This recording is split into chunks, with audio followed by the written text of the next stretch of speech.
Մինչև 2030 թվականը ավելի քան 1,5 միլիարդ մարդ կունենա լսողական խնդիր, որից 11%-ը երեխաներ։ Առողջապահության համաշխարհային կազմակերպության կանխատեսումն է, 2050-ին մտահոգիչ այս ցուցանիշները կկրկնապատկվեն, առնվազն 700 միլիոն մարդու, այսինքն 10-ից 1-ի մոտ կարձանագրվի խլություն։ Ինչա պետք անել։ Այստեղ առաջի հերթին մենք դիտում ենք վաղ հայտնաբերել այն մարդկանց, ովքեր ունեն լսողության կորուստ։ Երկրորդը կազմակերպել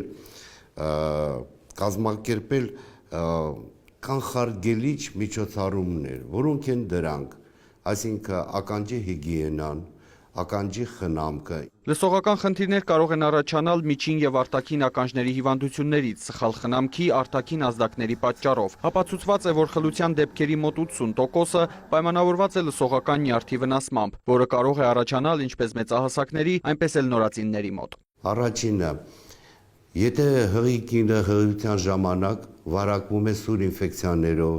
վիրուսային ինֆեկցիաները, գրիպ, կարմրախտ, ունի մեգալոցիտով վիրուսի վարակը, այդ ժամանակ մեծ հավանականություն կա, որ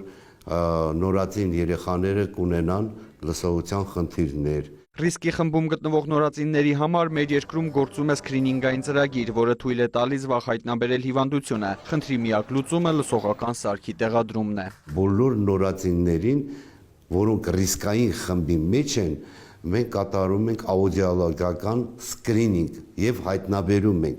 Եթե սկրինինգը ցույց է տալի դրական արդյունք, մենք ծնողներին ասում ենք, դա նախնական ստուգում է։ 5-6 ամսից հետո դուք պետք է բերեք երեխային, որ ավելի լայնածավալ կատարեն ստուգումները, օբյեկտիվ աուդիոմետրիա եւ այլն եւ այլն։ 65+ տարիքի անձանց մոտ լսողության անկումն անխուսափելի է, սակայն վերջին տարիներին այս երևույթը երիտասարդացել է, ասում է բժիշկը։ Դա հիմնականում պայմանավորված է արտաքին ազդակներով, ականջակալների, բամբակեփայտիկների օգտագործում, անվերջանալի աղմուկ։ Իրանք անընդհատ գտնվում են բարձր ձայների ազդեցության տակ եւ կա ոսկե օրենք 60-ը 60-ի վրա, այսինքն 60-ը ինչ է նշանակում, այդ ականջակալների ձայնը չպետք է գերազանցի 60 դեցիբելի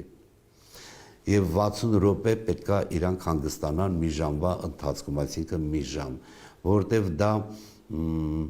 դրվում է ականջի մեջ եւ փակվում է ականջը։ Դա անթույլատրելի է, որ անընդհատ ամբողջ օրվա ընթացքում լինի եւ որից հետո զարգանում են տարբեր մաշկային հիվանդություններ։ Լսողությունը մարդու եւ աշխարհի միջև անտեսանելի կամուրջ է, որի շնորհիվ տարբերում ենք բնության ձայները քաղաքի աղմուկից։